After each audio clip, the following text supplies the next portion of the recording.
Hi, good morning, good morning. Ngayon ay December 22 tayo ngayon mga kababayan. Maulan dito sa amin mga kababayan. Sa ating tayo po kahit nahuli sa balita mga kababayan, alam ko naman na narinig nyo o napanood nyo sa mga mainstream media at sa mga Facebook at sa reels na si Ginang Diskaya pang kababayan ay inaresto na o nag-serve na ng warrant of arrest dahil sa flood control projects mga kababayan, mga cost projects sa mga proyekto ng kanilang construction firm mga kababayan. So sa aking nakikita mga kababayan, sa kanyang itsura, parang hindi pa rin siya nagsisisi o parang nagmamalaki pa rin mga kababayan, kasi masyado itong naniniwala at nagtitiwala kay Marcolita mga kababayan. Iba nga mga engineers at ano pa po mga kaibigan ay nagbigay na, nagsauli na ng pera sa bayan, yung tinatawag nila na restitution. At napanood ko rin po mga kababayan sa video na itong mga Diskaya family ay nagpipinalty about 300 billion pesos.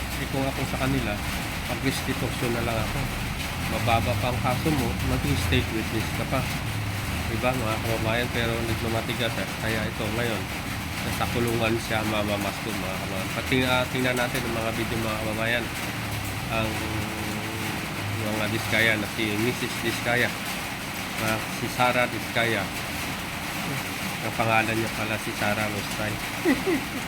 Mga kababayan, pakinggan natin, panoorin natin mga kababayan.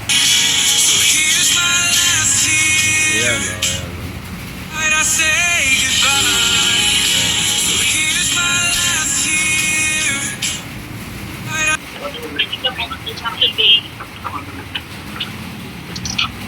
mga kababayan. Happy pa daw siya. Ma'am, sandali lang po. Sandali lang po, ma'am.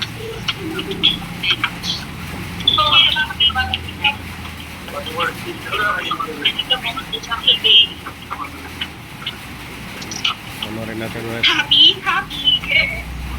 Ma'am, sandali lang po. Happy daw siya, happy, pero sa mukha pa lang ay malungkot na rin mga kababayan dahil sa kanilang ginagawa. Kung ako sa iyo, mag-restitution ka na lang, maging cooperate ka na lang sa government para bumaba ang kaso mo, state witness ka pa, diba mga kababayan?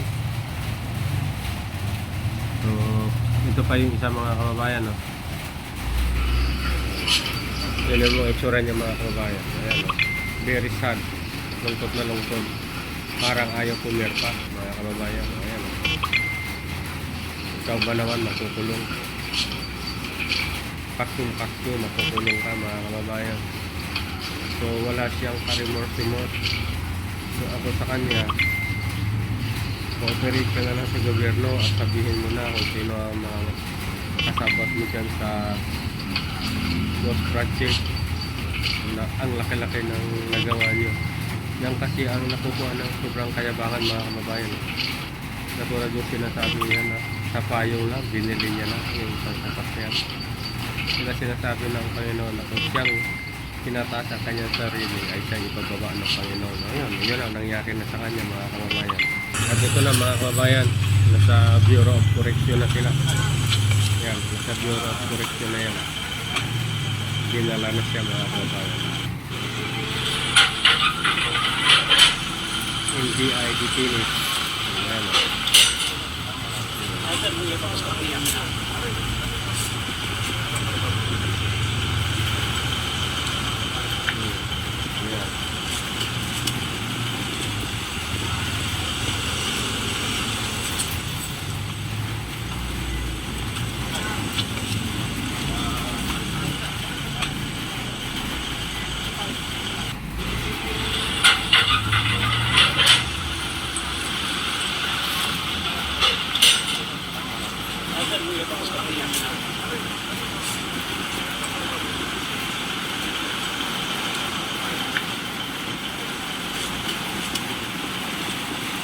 So ako sa kanya, ibaba mo na pride mo, cooperate ka na sa government para mababa ang sentensya mo, hindi ka makukulong, pati ang asawa mo, di ba? Nagpapamatigas ka pa eh. Tiwala ka kay Marcoleta. Ayan, ayaw mo magsauli ng pera, ayaw mo mag-distribution. Ayan, ngayon ang kinalabasan, kulong ka. Ano ngayon ang ano mo, pinagkatiwala mo kay Marcoleta? Di wala, di ba? Gumawa pa kayo ng mga taking witness. Tapos ayun, ang resulta, kulong ka. Ayaw mo makipag-cooperate sa gobyerno eh. Masyado kang mayabang at masyado kang magtaas sa sarili mo. Pati yung asawa mo, makukulong na rin. Magsama-sama na kayo dyan sa kulungan. Kasi ayaw mo mag-cooperate sa gobyerno. Diba mga kababayan? Please comment down below dyan mga kababayan, and please like and share sa ating maliit na video na sana dumami naman ang ating communities mga kababayan. Basta sige, God bless us all, and Merry Christmas po muli sa inyo lahat, sa ating mga kababayan Luzon, sa Mindanao at sa ibang bansa sa palig ng mundo. Magandang araw sa inyo lahat, magandang umaga, magandang gabi. O siya sige, God bless us all, bye bye.